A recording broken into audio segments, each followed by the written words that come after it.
Oops.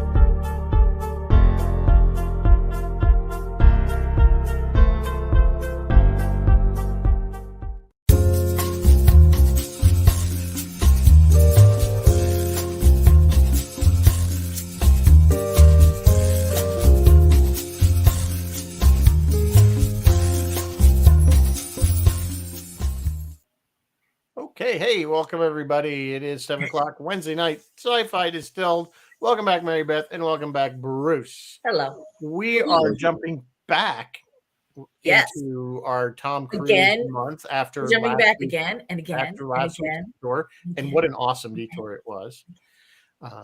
Yes, it was an awesome Well, detour. I went and listened to it again just because I had such a good time. But anyway, so we are doing this week. We're doing Edge of Tomorrow, which was 2014's. I call this where Groundhog Day meets War of the Worlds. Yes. I did. This is kind of a make me watch because I hadn't seen it up until just the other day when I watched Hi, it. Bill. So, but before we get into that, I'm sure we have some news. I got a little bit of news. Let's discuss. First, starting off, I am sorry I missed Melinda Dillon's passing. She died back in January. I think they didn't announce it until like last week or something. Melinda Dillon, you guys know her best as either the mom in Christmas Story or the mom in Close Encounters of the Third Kind. And she just passed in January at age 85. If Raquel you've been... I was going to say Raquel Welch just died today. And Raquel Welch just passed. Yeah. Yeah, it's always in threes. She had a few sci-fi. She had her BC movie there when you always see her in the loincloth, and then of course the most well-known one, which is a little tiny movie. I wonder if Roy's gonna Fantastic Voyage, yeah. Little Irwin Allen action going on there. Yeah. Oh, Fantastic Voyage is what we're referring to, in case you don't know. Poor Raquel. Yeah.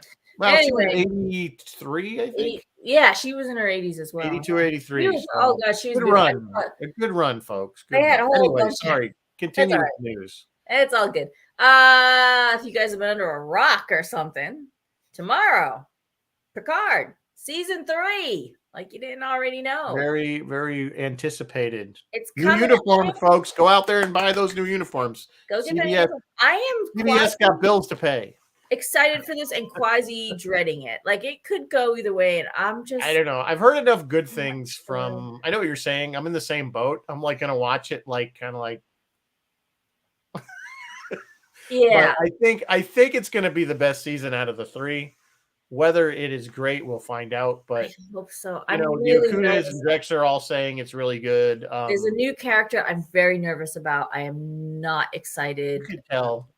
Plug your ears if you don't want a spoiler. Yeah, I'm about to spoil. So Sue, anyone else, if you don't want to go like this, go la la la la la, and then I'll give the thumbs up when we're done. But Ed Speleers is going to be on, and all reports say that the character name is Jack Crusher, and that he may be possibly the son of Beverly and Jean-Luc. I'm not excited about that.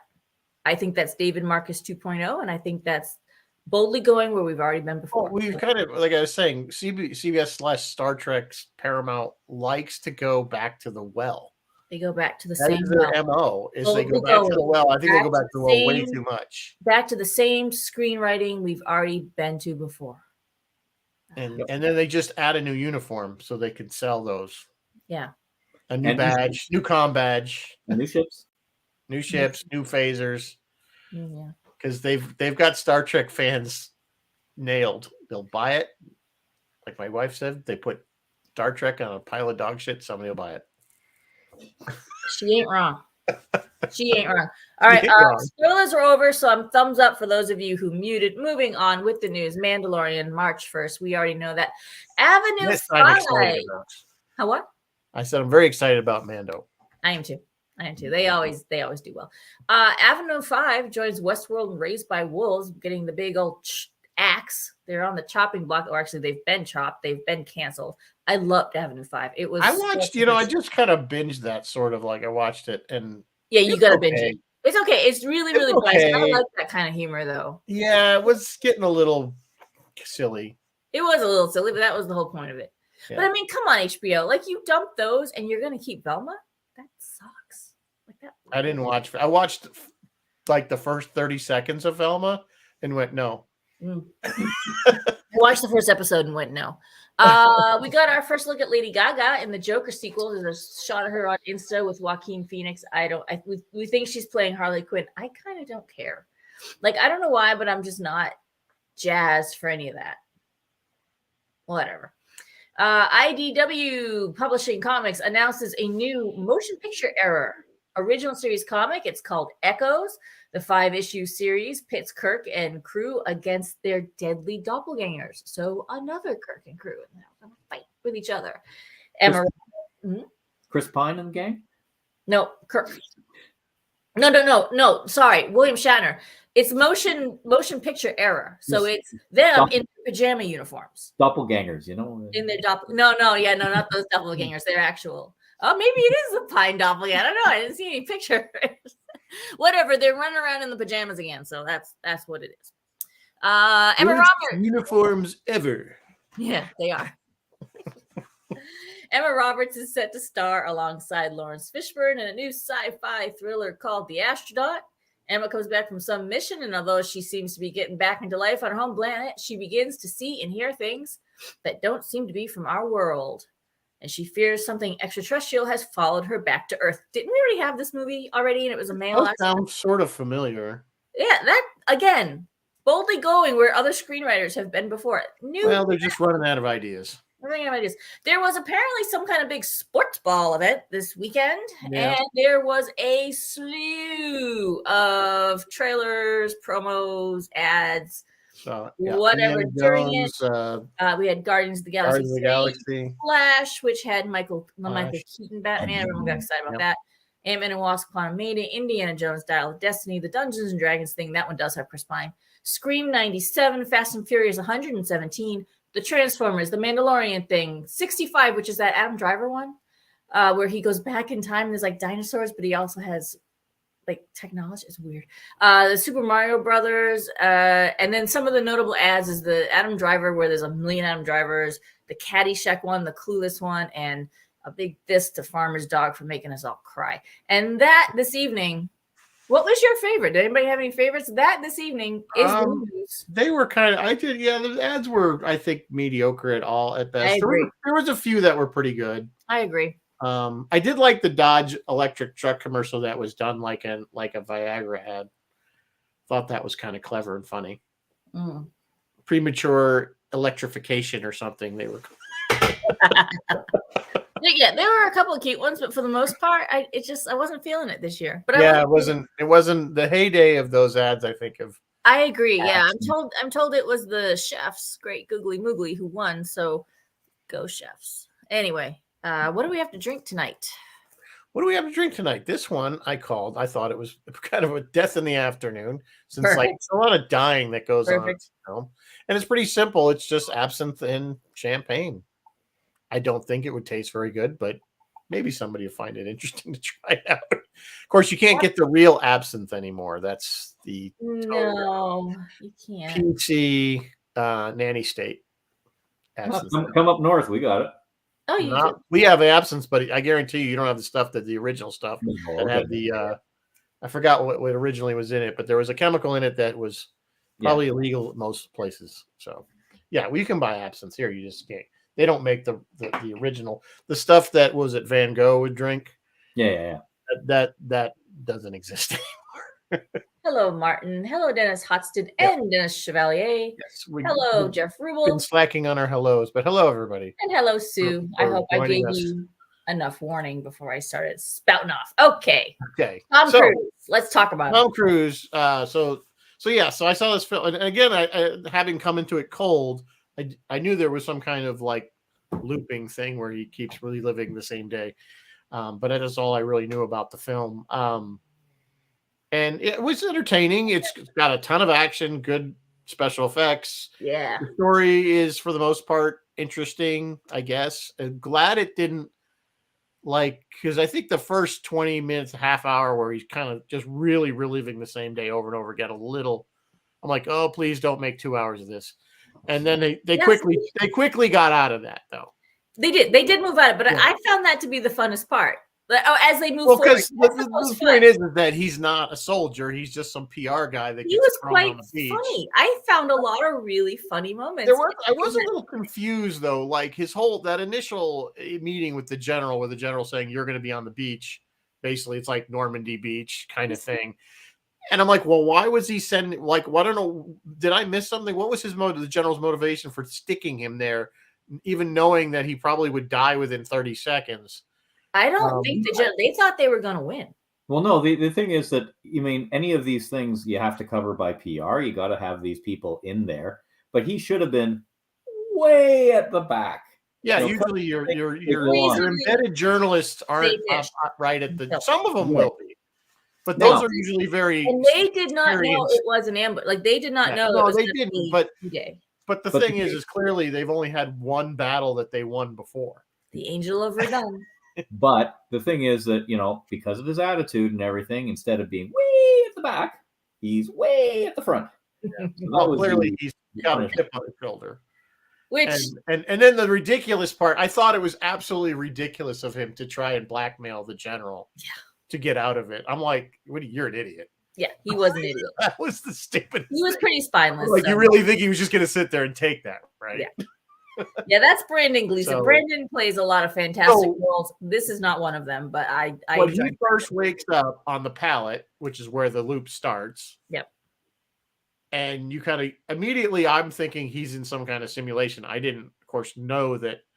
I thought this was some kind of way they train people, like by just sticking him in the same scenario over and over again until he actually knows what the hell he's doing.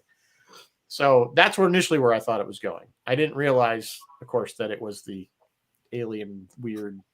He got alien blood in him, something that makes. Yeah, it's because he killed that big alpha at the beginning. Yeah, he used the claymore or whatever the heck it was.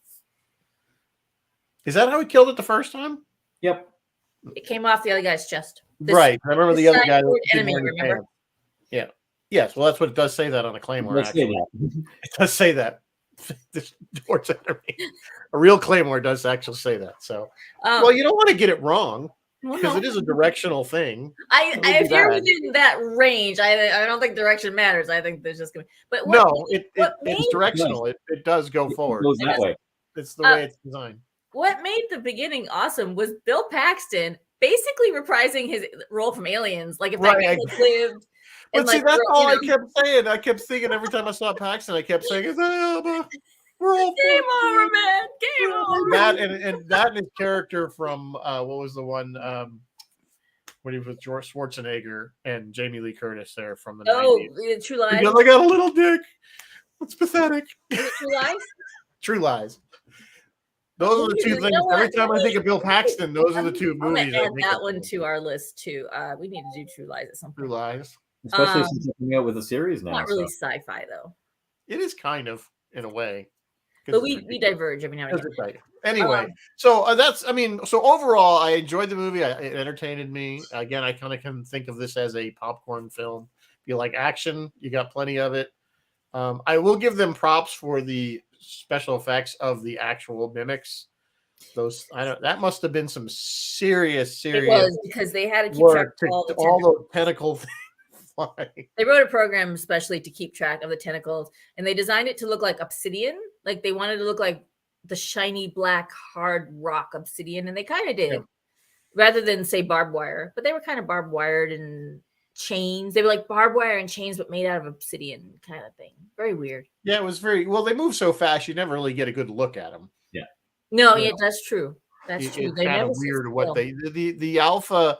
You tend to get a better look at because that when he kind of because it's like a general, I guess. It's not really fighting. It has a squad around it protecting it, and it sits, and I think it's just watching the battle, sending information back to the Omega. I think as near as I can tell. Yeah, I mean, yes and no. I mean, I think because it was trying to attack him, so when he killed him, because he was right there. Yeah. This is true. This is true. But I think in Anyway. general, it wasn't their role. I think their role was just to watch. Enough of my blabbing. What, Mary Beth? What are your I feelings on love this this film? movie. I love You it. That love. first, We're using the L word. All yeah, right. I do. I think it was very. The first time I saw it, I remember really enjoying it, and when I rewatched it for this, I really enjoyed it again. Like that whole first loop section, right on up to about the helicopter ish, or when right up to that's the funnest part. Like, and then watching them progress as they get a little further along every time. Yeah, I'm and then agreeing with Martin on this one. and all that. Nukem from Space, yeah. So It's the only way to be sure. That was fun. My critique of the movie would be that once I can't remember what happened. Whatever. He got the blood transfusion. What happened when he got in a wreck? He had to get the blood transfusion. Okay, he gets the blood transfusion. He's out, right? He can't reset now, and she's out. No one can reset. Now they're screwed. That's when the tension should have been ratcheted up. That's when it should have been the scariest. That's when it should have been like, oh my God, are they gonna make it? And it wasn't. To me, the whole ending was just kind of blah.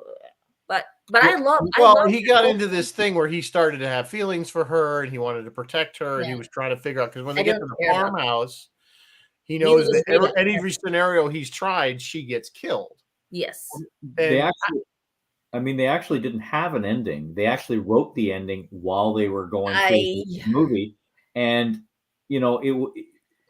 they actually went for the Hollywood ending because there were some very, very dark ideas that they were. That's what I heard too. I heard they'd had another ending kind of sketched out. It was a lot darker.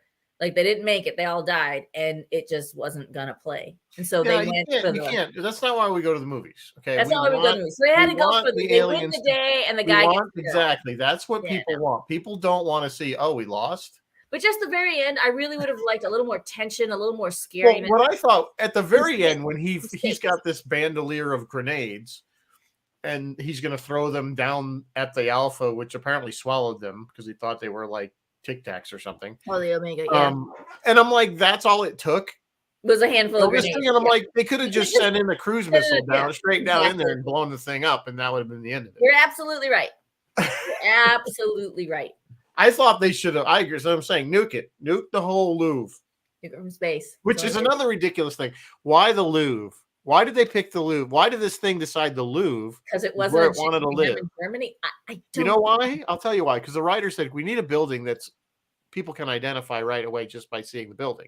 Everybody knows when they see that lit up glass pyramid, they know the Louvre, right? Most people do anyway. But if he just picked some random building in Paris or Germany or Berlin, nobody would have been like, "Oh, it's just a building." No, they would have never found that's it. True. You look at other movies. I mean, they're here to steal our energy. They're here to steal whatever. They're here to steal our art. Okay. They can have it if that's all. If they would just take it. Well, they should have gone Musée d'Orsay. That one is exactly much better. Yeah, much better than the Louvre. They never do say what they're after, though. That's true. They never do say what they're a plague. And correct me if I'm wrong. They made a comment that because of the way the mimic works, that it actually sees the future and then loops back so that it can change. So it always wins. So it always wins. When they were winning, but then they said so it didn't know what to do until we attacked it or something like that, and they never really fleshed that out. So meaning that if we had not just left the meteor or whatever it was alone and never did anything, nothing would have ever happened. That's a really great point. Because there's like this one line. It's only one line in the movie, and they said something like it knew that's when it attacked us. It knew how to fight us or something like that. That's a great point. There is a logic flaw in that. Yeah, and I'm just like, well, okay, so then if we hadn't done anything to it. And then do the mimics or does the Alpha or the Omega, do they know that Tom, they do, because that's what the Alpha did. It cut Tom because it knew if he bled out enough blood, he would not be able to do it anymore. Well there's that, but she said he wanted they also implied that he took the power away of the time looping away from the Omega because I guess I missed that because he said they never ran into humanity. Humanity is their Achilles heel or something. There's a line like that. Yeah, I mean, there was one part where he's in the water and he actually drowns himself so that he will reset. Yeah, he deliberately drowned him. Yeah, after he got cut and he knew he was bleeding out, he's like, okay, I can't lose the power, so I better end so we loop again. Yeah, that's exactly when that happened. Yeah, so he jumps in, drowns himself. They try again. But in my opinion, this has to be the greatest Tom Cruise movie ever. Oh, stop! Oh yeah, I mean, if you go, You think I think you're if you go back, stretching there. Over no, You're Mr. stretching, buddy. no, let me finish. Let me finish. Now, if you go back to Oblivion, and 2 weeks ago I mentioned this. You know, there's a scene that they talk about that they never film, but holy crap, it's terrifying. The idea of all these spaceships landing and a million Tom Cruises coming out of the spaceships. I mean, that's my worst nightmare. Now, you go to this movie, you see Tom Cruise die over 20 36 times. 36 times we see Holy that. smokes. Tom Cruise's best movie is still Risky Business. Dun, dun, dun, dun, dun, dun, dun, dun. No. And then I would say Top Gun being his second. Dun, dun, dun, dun, dun, dun. That's just me. It's just me. Slide If you the really shit. want to talk serious, yes, if you want to see Tom Cruise die over and over, this is your film.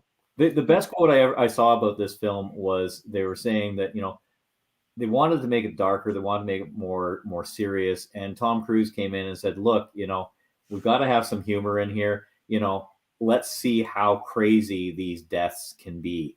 And they fashioned it after Wile E. Coyote and the Roadrunner. Yes, yes. And You know what? love that. I think Tom was right. Absolutely. Like from that very first one where first time he comes back and he's like, you're gonna say this and you're gonna say this. No, you guys, it's an ambush, and then jump cut to him with the tape on his mouth. that was so funny. Well, And I mean, that's put yourself in their position. If this guy, I mean, it's freaky that he knows everything, Yeah. but you wouldn't believe him yeah, because true. how would he know? You know, we don't. Somebody came to you and said, I know that right now this is going to happen. It's going to do this tomorrow, or the Super Bowl is going to be won. The Chiefs are going to win the Super Bowl by 3 point. You'd be like, yeah, right, whatever. How do you know that? And then it happens, you'd be like, well, that's just freaky. Yeah. So you know that's kind of a realistic thing. I think when he started talking to them about their personal, that's what started to trigger people. It's like, how did you know that? Because nobody knows that kind of very, you know, that's so. But clearly, he must have gone through. We don't know how many loops he went through. I think thousands. Oh, I yeah. think it's Has to potentially have. thousands. Well, considering how good he got at fighting, it must have been at least in the hundreds. Because they had to try so many times, like each progress. I think they didn't just progress each time. I think they had to try over and over and over again to make the progress. Now, I here's another thing I would argue. You would probably go insane if you were doing that over and over and over again. God, I yes. think you would just finally go crazy. Also, the day goes on. So, like, read it. So he broke his like the training, right? The training in that room with the and he breaks his legs or something. And she's like, no, you should broke your leg. And she whips out her gun. Does she not get in trouble for shooting an officer? Well, no, because as soon as he's dead, it stops. It loops. Does it just loop for him, or does it loop for? Well, we don't know. There could does be her like a day go bazillion on? little. Yeah, that's true too. We don't know. Did her day go on? And You they're have like, to "Why kind did of. she shoot that guy?" There's a suspension of disbelief when it comes to time travel in this film because clearly there's a lot of, things that don't make sense. That you're right. Is there a splinter of time every single time? But then there would be those for the mimic too, because he's doing the Omega's doing it. I mean, if you really put your mind to it, if an alien had this power, they would be absolutely undefeatable. I mean, it's beyond incredible. Somebody attacks me, I reset time. I can I can do and counter it. No, you have to suspend disbelief. Yeah. I mean, it's just not. This on this front. You don't dissect this film. Yeah, this is not a film. You go, oh well, that's not realistic. Suspend disbelief and roll. Really, I mean, the whole thing is unrealistic. So we just suspend all that and just like I said, it's a popcorn film. You watch it for the action. There's a few good funny bits in there here and there that get sprinkled in. And overall, I don't know, how did this do financially? Usually up on that. It didn't do well in North America, but it did excellent overseas, just like Oblivion did. It made its money back in the overseas. Yeah, this thing cost $178 million to make, and it box officed. And I believe this is, I don't know if this is America or worldwide. It box officed $370 million, so about doubled-ish. So they would consider it a financial That's the thing, yeah.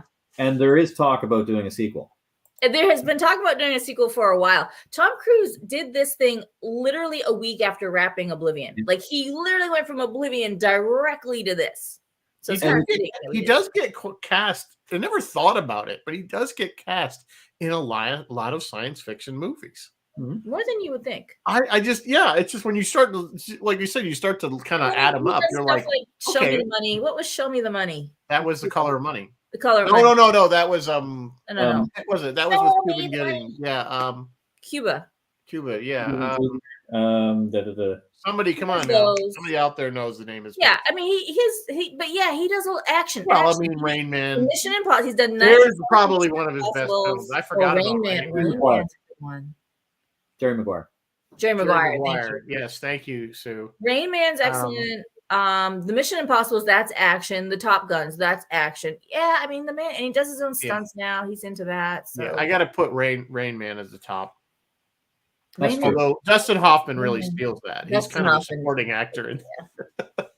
A Few Good Men. He was quite Good Men good. is an excellent film. That's true. That is a very good. That's up there That's too. a Well, good see, more of these are coming out. I'm starting to rethink my But it's order of Tom's operations. okay. Tom's okay. We like Tom. I'm still a huge fan of Risky Business. It was probably one of his first films. It's because I guess our first one we all saw at that age with like a sex scene in it. Sometimes you got to say what the fuck.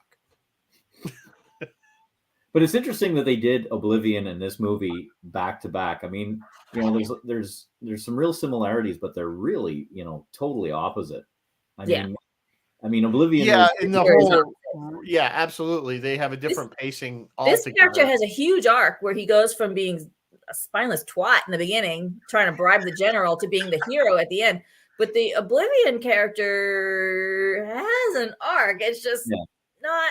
Yeah, it's not as significant, right? It's a little bit of a bump.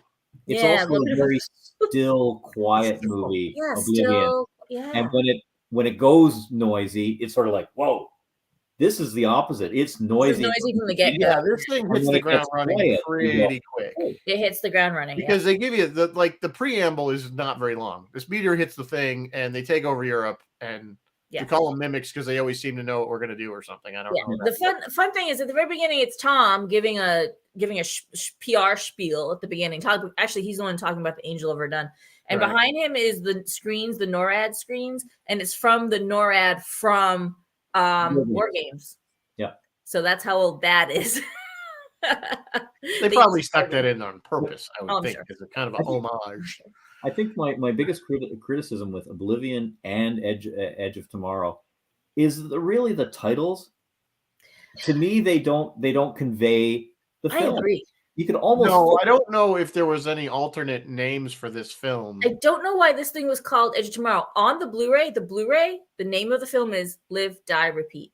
Yeah, that was the tagline. That was the tagline. They made that the title. It's not the tagline on the Blu-ray. It's the title on the Blu-ray. Why they changed that, I don't know. But I think they decided Edge of Tomorrow. I don't think that's a very good name either. See how Edge of Tomorrow relates. Like I don't see how it relates to the. But is it just me, or when they use like yesterday, tomorrow, those types of words? It just.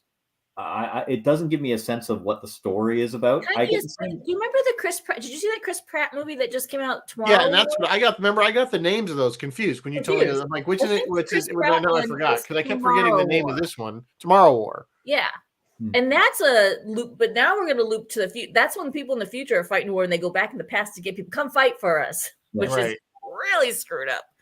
But it's not that good a movie. Talk about a pair of ducks. It is. So yeah, I hear you. I don't think Edge of Tomorrow is the right title for this movie. The manga that this thing was based on is called All You Need Is Kill. Mm-hmm. I think they wanted to call it All You Need Is Kill, but I think the studio was like, well, that's not any better, really, when you think, because I'm sure in Japanese that probably has different meaning. You know what I'm saying? A lot of times the direct translations don't work. Because I don't know there you go. Here's a good poll for the audience, guys. What do you guys think? What would you call this thing? What would be a better name for this? You're on the naming committee. Go ahead, cough us up some names. Yes. What would you call it? It's Pitch. What is that? That YouTube channel. The Pitch. They do the movie pitches and they're funny. I forgot. Sorry, that fell flat. Anyway. Love, Die, Repeat is what Ken says. Love, Die, Repeat. It's Live, Die, Repeat. No, he split Love. Now, maybe that was a typo. Was that a typo, Ken? Because that Oh, sounds like that's a good idea. I don't know. Doesn't that That's a sound good- like a Netflix animated sci-fi short show? Cruise missile. Cruise missile. Phil No, says yeah, cruise I like that. Live not. Oh, Kent says Oh, live. kids live. Yeah, well, Kent, we that's just not talked what about you that. put here. Well, there Live, you die, go. We'll repeat, correct that- it online. So Yeah, Live Die Repeat is what it's called on the Blu-ray. If you go look for Blu-ray, look for Live Die Repeat because that is what it's yeah, but that's not a good name, though. I still don't think it's a good name. Die Another Day. Oh, I Martin, like Die this Another one. Day. How many ways to kill Cruise? How about we just call it Tom Cruise dies 36 times in this movie? It would be a smash hit. He doesn't. They needed some more spectacular. His deaths were kind of like Some of They them. weren't- But by the time he meets up at Rita, she's just shooting him. She's like, you broke your leg. here you go. Like this one, Cruise set a course for death. I like that one. That was good, Jeff. That was good. I I like think that that. was the best death though, was when he breaks his legs and she just walks up and shoots him. I mean, Yeah. that's- Yeah, I mean, it was like he's like because he. And by then he's like, do it. Phil says Tom's magic trip to the Louvre. Tom's magic trip to the Louvre. I don't know why that bothered me. Tom tours 'Cause Europe. it was so obvious. Like, okay, we need a building that I keep going back to this, but we need a building that everybody's going to recognize It because should it's a have been flash like the memory. Eiffel Tower or Just think something. about it. Yeah, He's like seeing this thing, and if he just saw some generic brick building that the thing was living underneath, he'd be like, I don't know where the hell that is. Which is what he did. He saw it at the German dam. That's pretty generic. Like one dam looks like another dam. Yeah, I mean, but that was at least that took a little while for the guy to figure it out. But that was a ruse. Yeah, I suppose That was the a ruse, mimic. yeah. That was the mimic That was the misleading mimic him, wasn't it? being tricky. Yeah. Being tricky. But I like what Mike said about going crazy, because there was a Stargate episode where they were in a That was a loop great one. and they started to lose it, and I would have liked to have seen Cruise lose it a bit at Yeah, I believe the manga. Well, there was Explored one. that a There little. was one time when remember he just said screw it and he went to a bar, Yeah, that's right. He quit for and a day. that's when he saw that because by doing nothing they went to England and they actually Yeah. invaded the England. He So there quit was a for a little bit day. of that. Yeah. Of course, the Stargate episode was epic. That was the one where they're playing golf through the gate. in Yeah, the gate room, and they're shooting the Yeah, golf. he just whipped him. They lost their minds. Anyway. So time does again. This is not a new concept. I think every science fiction No. TV show certainly has done a time loop episode. Yes, but this is quite good. I like this doing it this way. Like even Groundhog Day, you're like, okay, you got to grind through Bill Murray doing it, even though he's learning and changing. You're still You got to grinding grind through. through. I This- love you. I got you, babe. They, How many they times? ground us through it twice or maybe 3 times there, and then they gave us progress. Yeah. And then you're grinding and then you progress and that was infinitely better. I like that. Yeah, And I'm glad that they discuss didn't debate loop it too many times with the same thing over and over again. Yeah. Because then, and also it does 2 things. One, it makes you realize, oh my God, how many times did they do it to get to this point? Like it gave you the scope of it, the magnitude of it. And you realize, oh my God, like this is hard. This is hard what they're actually attempting to do. But, Which is why I think when he finally got the blood transfusion and he was out, that's when the stakes should have been ratcheted up and they weren't. and I loved Emily Blunt in this. I mean, she was just Dude. phenomenal compared to Sexy some of the yoga, other. babe. Yes, compared to some of his other co-stars and stuff, she really had a presence, and it was a bit different. Here he comes, and he's learning from her, and he's developing from her. I didn't like the kiss towards the end. I gather there was some controversy with that. He improvised that. I don't think they should have used it. No, I don't think so either. But she was just great, and the character was good. He And just wanted to kiss Emily Blunt. Who are you kidding? No, she improvised. There wasn't a Oh, kiss she in the improvised script. it. She did it. She did it. Maybe she did just it. wanted to She kiss just wanted to Tom kiss Cruise. Yeah, But Yeah, it wasn't necessary. I Although you kind of get it because you remember she knows him every time it loops. She's only known him for that day. that Good day. day, yeah. So, but you could tell he obviously started to develop feelings for her, which is another kind of thing that bugs me about these films. Like they get so far along. Now, granted, she knows that he's looping, but it just seems like in such a short amount of time, and we don't really know how much time transpires from the time he wakes up on the pallet, as I call it, to the time he dies. Like how many Yeah, each time it's days? longer. I mean, you figure He every makes time he it does now, it, he it's makes it probably 3 what? hours. He makes it 12 hours. Yeah, But it's like maybe a few hours. But here's this guy who comes along, and can you imagine someone who knows what you're going to say, knows all your background, knows things about you and stuff like that, knows exactly how to push the right buttons. I don't think it's fair to compare that with someone you've just known, and just a regular person you've known for a day. I mean, this guy's obviously gone through this a number of times and knows exactly what buttons to push and what buttons not to push. Yes, he figures True. that out. But he Good point. has a tiny advantage in that she was, before he started looping, she had been He looping. had done it, yes. So Right, at right, least that's why- she's like, okay, yeah, you know all this stuff, you must be looping. All right, let's roll, let's rock, let's do this. Which is But interesting. he had to It's also- explain that to her every single time. And and that would be- luckily the other guy, the scientist there, what was his name there? I can see his face. I can't. Dr. Carter there. Yeah. He at least understood too, because she had explained, when she was doing it. So so it was. Now here's a question: what was she beforehand? What do you mean? What was she beforehand? Well, he was a PR guy who had no idea. Well, I think she was just a soldier, and she just got lucky on the battlefield. No, she didn't get lucky. She had been looping, which is how she based. Did Right. you notice? That's why she was Well, using. no, because Oh, at some really? point she must have killed an alpha or whatever. She killed an before the alpha, Verdun starts thing. looping, learns, and then that's why they call her the Angel of Verdun, because she did like hundreds of kills in one day because she had done it thousands of times. So Yeah, and Right. it's So also she was why already she a ends up soldier that with killed the melee that killed weapon. but she was already a soldier that killed the She Omega was already earlier sure. Yes, she at was some already. other point.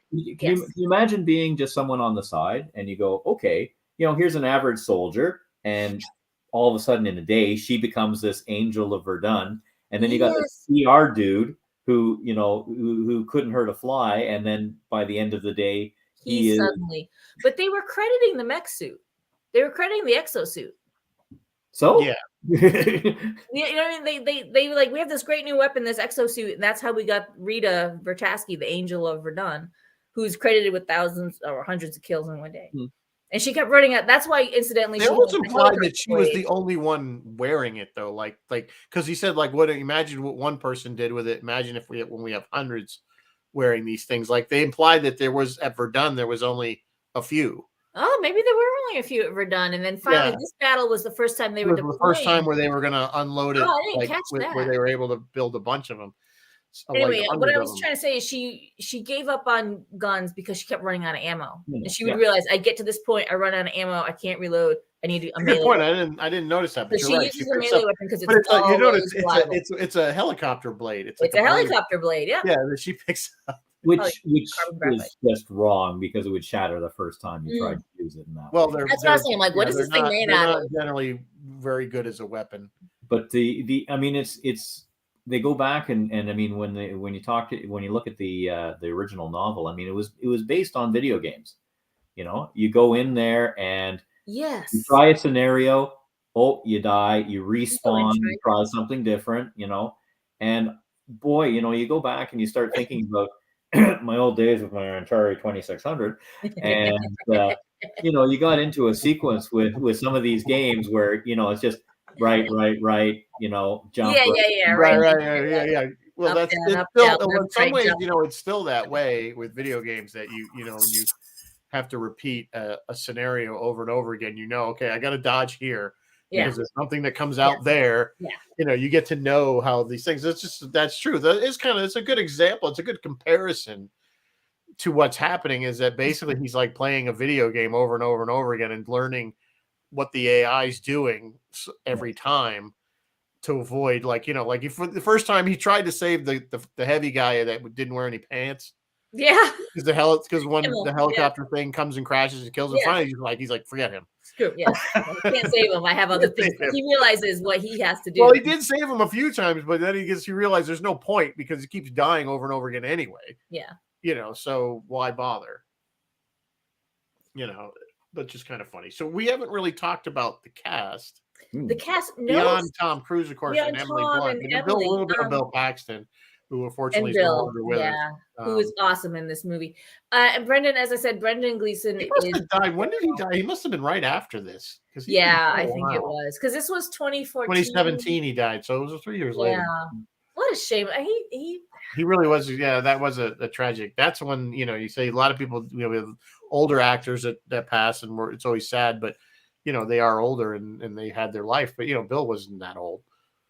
No, he really wasn't. But just looking over the cast, and the doctor was Noah Taylor. Those are probably our 5 most notable actors. Everybody else, we got Tony Way as Kimmel, the fat guy who didn't want to wear clothes. Kit Gurry is Griff. You see him around. Charlotte Riley, France Drama, Dragomir. I can't pronounce his last name. Sorry, Dragomir. Masayoshi Haneda, Madeline Mantock, and Harry Landis.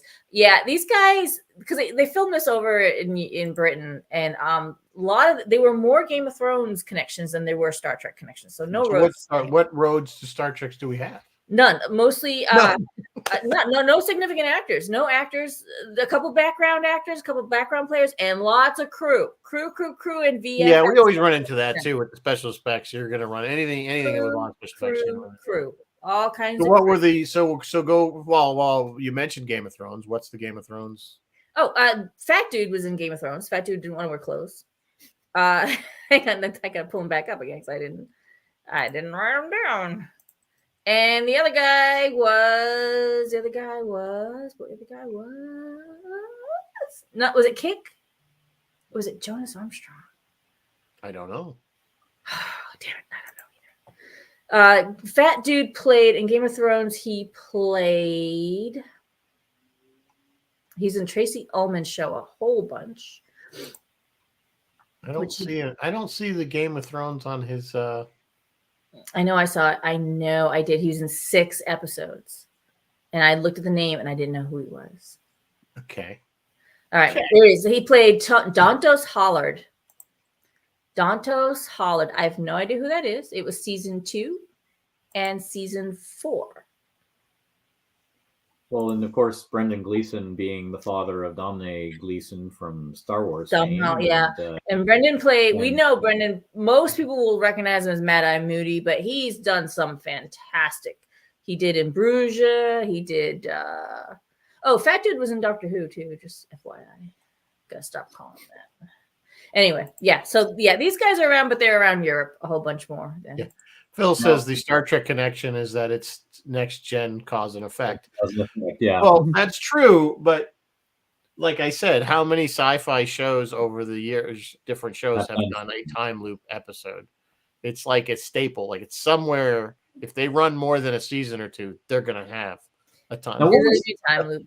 What was first? Was it Groundhog Day that really started that trend, or was it Cause and Effect? Which was earlier? I think Groundhog Day is older than that, right?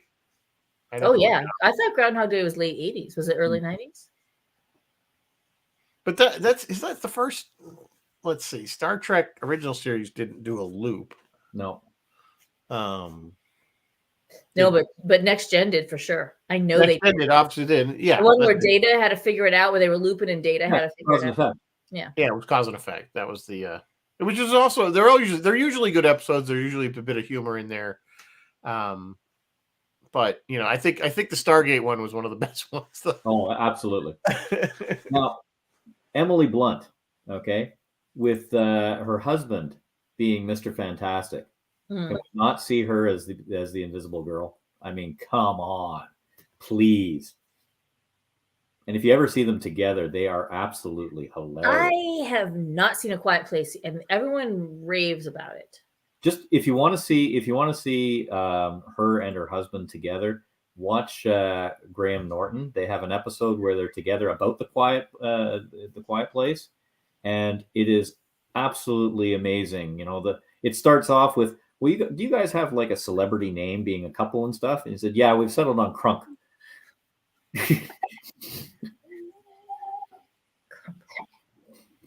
Yeah, so I'm still. The Doctor.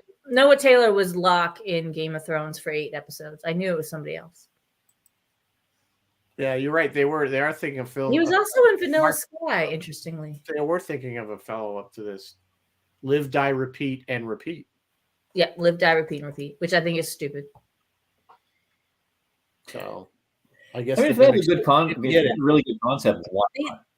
They supposedly have a script. They just haven't decided if they can do it or not. Hi, Chris.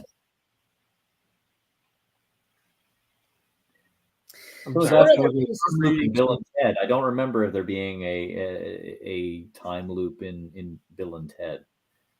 Well, Bill and Ted was just a whole time Just the jumping fact that around. I don't know if it was a loop, but they were jumping around time. Yeah. Yes, they were jumping around So- time because put them in the Iron Maiden. Yeah. So they had offered Brad Pitt this role while he was filming World War Z, and he turned it down to do something else. Tom was just as fine in this. The release date was It would have worked. It would have worked with Brad, I think. Yeah, Brad could have done it. I think Brad could have pulled it off. Brad. World War Z. There's another film. That's a really strange one. And That's I thought that was really strange for Brad Pitt to do it. Yeah.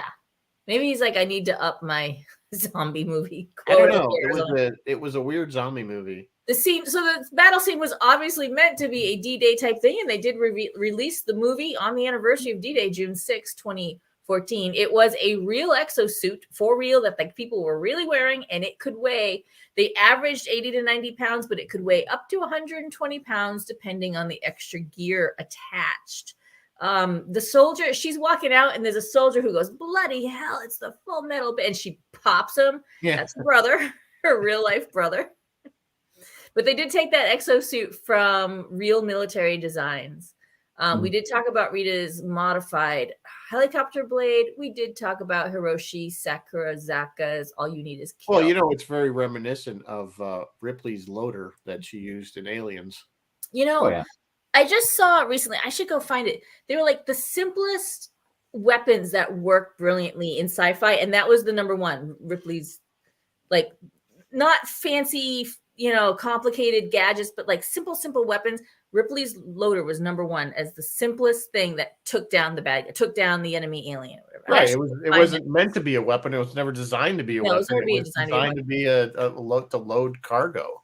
Yeah. It was like it'd be like killing it with a forklift. Exactly. Yeah. So so this is kind of. So you're saying that those things were real? Those exosuits, or they? Yep. I mean, really? They were real. Well, she cried. She cried when they were first, and she had been working out for like 3 months to get ready for this thing. She puts this thing on. She can't move in it. There's an interview. It might be Graham Norton. I'm not sure. She cried, and Tom, in a loving and kind way, was basically like, "Don't be a pussy. Come on, let's go." And she said she at first she hated it, but she said after a while, I loved stomping around in my suit. Like I loved it. And there's some B-roll. Like go on YouTube and look for B-roll. She does flips and spins and tricks and stuff. And yeah, like she does all those, in the battle scenes where you get blown back, she does all those blowback stunts and stuff. Yeah, it's crazy. Yeah, the interesting thing about her nickname, the Angel of Verdun. If those who don't know history, Verdun was a very significant bloody battle in World War I. Yeah. So there was some significant. They stuck that in there, I'm pretty sure, on purpose. So that it just is a nod back to not only World War I but World War II.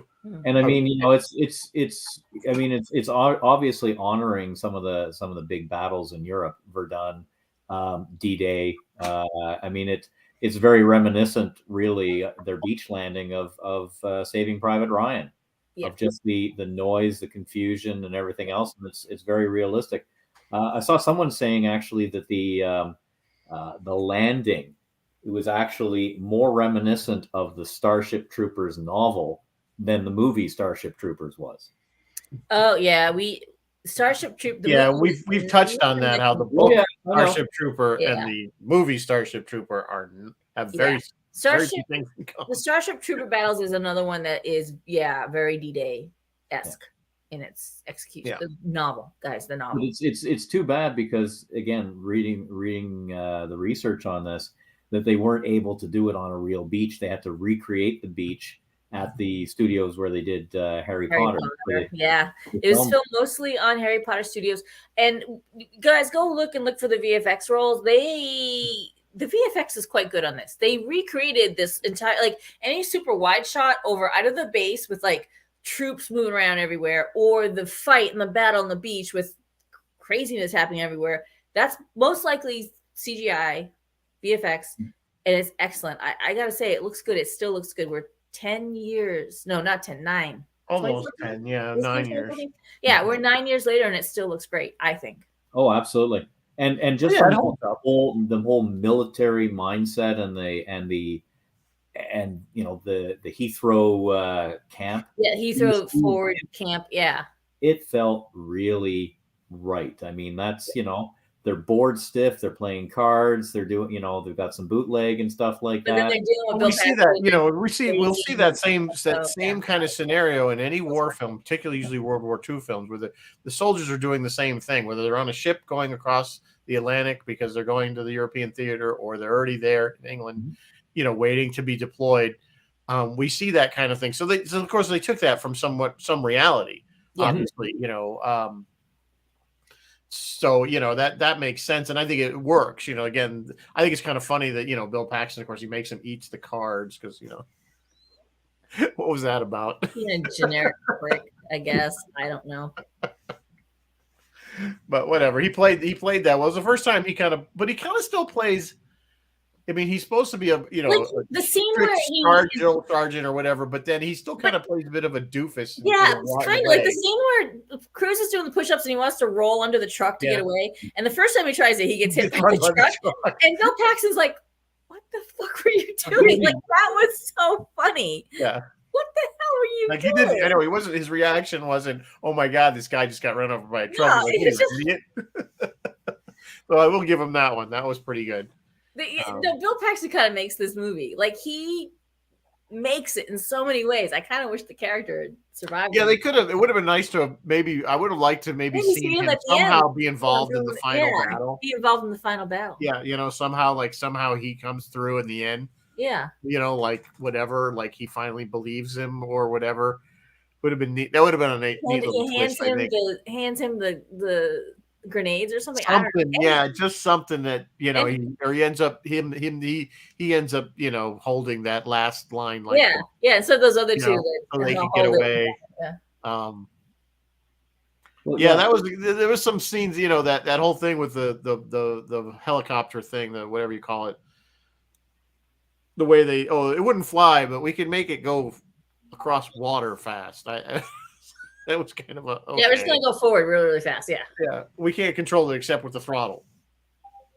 Yeah, suspension of disbelief all over the place. Yeah, but it was it is amazing. I mean, obviously there was somewhere in the script and the development there was a military historian, because they used a quote from the Zulu War about here they come, mean as hell and thick as grass. That's paraphrase. Yeah. It's Operation Downfall, which is what they called the invasion, was an actual planned name for the invasion of the Japanese. Yes, that's true. Yes. So there's a lot of touchbacks, and like I said, as ex-military, that's they got it right, I think. Yeah. In a lot of ways. Yeah. Yeah, and like I said, they released it on the anniversary D-Day. They chose June 6th as their release. That's why I'm surprised they didn't have a more military title like Invasion Europe or something along those lines, the war that never ended or something. I don't know. Yeah, the war that never ended. That might the war that the never-ending war or something like that. Never-ending war. Yeah, the never-ending day. The never-ending. Yeah, I'm sure they could have come up with something. It was a slow day in the marketing department. Yeah. Because I really think they could have come up with something. It sounds cool. Edge of Tomorrow. But what does it mean? It doesn't relate to the right. The name does not relate to the film. It sounds like the Edge of Night, like a soap opera. I don't like. Yeah, exactly. It kind of does. It kind of does. You're right. The Never-Ending Cruise. Never-Ending Cruise. Groundhog War. Groundhog War. Yeah, there you go. There you go, Bill. Groundhog. If you had to do this, describe this movie in the shortest way. Groundhog Day meets War of the Worlds. Yep. Groundhog War of the Worlds. Yep. That's pretty much what it is. Getting near the top of the hour. So we are. What much else we can talk about this film? Like I said, I enjoyed it. I think if you're looking for just something to watch, and you want to kill a couple hours, and I wouldn't say you got to see this film. It's not a must see. Oh no, but it's a lot of fun, and it's a nice. If you like action, you like Cruise, which I'm guessing, getting from the comments, that not too many people like Tom Cruise. A lot of people happy that he dies over and over, apparently. Or you just want to watch something with some action in it. It's just a good film. Yeah, It's entertaining. I'm gonna say it's one of the better time loop. yeah. It's done. I mean, Yeah. it's done in an interesting way. So It strings you along nicely. if I had to give it stars out of 5 stars, I'd give it like 3.5, I guess. Give it 4. I'd go 4. You go for it. It's a personal question. I watched it. It was entertaining. Would I go back and watch it again?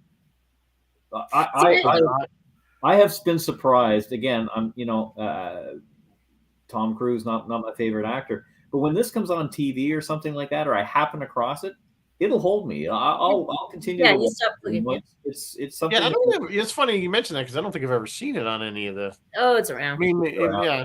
It's around. They actually, when I was Googling, it's like it's showing, like it's gonna be showing on Showtime, HBO. Well, it's currently on HBO Max. You can watch it. HBO Max. So if you want to watch it, you have HBO I Max. enjoyed it the first time. I enjoyed it in 2014 when it came out, and when I rewatched it for tonight, I was surprised at how much I enjoyed it again. And to me, it's nice to. Kent wins the fucking internet. Excuse me. I'm sorry, Kent. That's a good one. 3.5 US stars. 2 thumbs up on that one, Kent. Hey, nobody mentioned Born on the 4th of July as being a good cruise movie. Oh, that's true. It's a good. Yeah, I haven't seen that. Those other ones. Yeah, Color Money. Not Color Money. I mean, let's face it. You can dislike the guy, but he can act, and he's done some okay ones. He's done some good movies over the years. So and he has clearly a portrait of himself aging in his attic. Yeah, obviously, right? But you just have to appreciate a movie that doesn't explain things to you. It doesn't spoon feed. Good point. Throws you in, makes you swim. Oblivion, that's the one thing they had in common is they didn't spoon feed you. Just throw you into the story, let you catch up, and there was not a lot really to dissect here. I mean, once they reveal that he's looping through time and it's not a simulation or something like that this is something the aliens are doing, from then on there's not a lot of depth to the film. I mean, once the reveal is of what's happening. It's a typical fight the aliens movie. Yeah, then it just becomes a typical fight the aliens movie. Because then because at first I was like, what's going on? Why does he keep looping? You don't know. There's no indication that this is something that the aliens are doing. You just kind of go with it and you think, my initial thought was this is some kind of simulator that they threw him in. Because he didn't know how he got there. That's the other thing never explained. He wakes up on the pallet. So he must have woke up on the pallet on the very first day before he had this loop ability, right? So we don't know how he got there. Did they drug him? Yeah, he doesn't remember. They make it sound like, a rough night or something. The general calls his MPs in. Did they take him away, and then next thing you know, he's waking up on the pallet. They must have beat him up or tased him or something. Drugged him, something like that. Yeah. So, all right, it is just about 8:00. Right, what does Phil have? Phil, I believe, is off tomorrow, but next Thursday, which is Thursday, February 23. Rizzo and I will be joining Phil on WUSB Radio to talk to Dr. Margaret Whitecamp. Oh, Phil put a link on the. What's her name? Phil just dropped the link in the chat. It's in the chat. She helped restore the Enterprise for the Smithsonian, but sorry, my dog just ripped my chair arm off. She restored. She restored the Enterprise for the Smithsonian. So must go on, Mary Beth. She just wrote a book talking about spaceships throughout history. I think both real and fiction. So that's going to be interesting. It's going to be a good one. Should be a good one. That's going to be an interesting conversation. And Roy, on Friday, this is attempt number 3. And Roy, we're pulling for you. Third time's the charm, Roy. We are rooting for you, Roy. Third time's the charm. Patrick Reed Johnson will be on to talk 525-77, and I will be there watching. Come on, Roy. Yeah. Everybody I've told to watch that movie comes back and goes, oh, that movie was great. So if you haven't seen it, I'm going to pitch it one more time. 525-77. 525-77. Go watch it. All right. Well, hopefully that will work out for Roy. And if you want to listen to us on Phil's show, you can listen. It's online. Yeah, so you don't have to be within. USB that Thursday, Island February broadcast area. 23 from 3 p.m. to 5 p.m. I don't know exactly what time we'll be on. If you haven't had enough of us next week, tune in. I'll have to listen to that because I'm very excited. In about 5 or 6 weeks, I get to go see the 11-foot model at the Smithsonian. Oh, nice. I Good am for you. psyched. I seen it when I was a wee boy. Yes. I need to And go back. Rizzo, next week we're gonna wrap up Tom Cruise month. Yeah, we were kind of debating what to do and what movie was best, and so we were really kind of came down to what we were thought about. What was it? What was the one that we were going to do? I'm having a blank. We're gonna do Minority Report, but we thought that was kind of dry, and so we think we're going to do Maverick. Let's just do Maverick. We're going to do Top Gun Maverick. What do you guys It's think? fun, right? It's a fun movie. Hoo-ah! It's a lot of naval estrogen thing. Estrogen? No, testosterone is what I'm looking for. Testosterone, yeah. Yeah, it's a lot of Navy testosterone. A lot of Navy Flying testosterone. down something about flying down a narrow channel and trying to hit it very small. Yeah, it's very. A trench It run. had some familiarities. We'll talk about that. There was something Familiar. I just similar, can't figure out something what very it reminds me familiar. of. It's very familiar. So yeah, we'll do Maverick. What the hell? It's when you watch it, if you've seen it, you'd think it was sci-fi You might. because there's a lot of There's a few suspense things and going on in that anticipation. movie that make you go, So anyway, on that note, we'll call it a night. Bruce, thanks for joining us. Mary Beth, of course, As thank always. you. It's a pleasure. Till next week, guys. Everybody stay safe and of course live long and prosper. Good night, folks.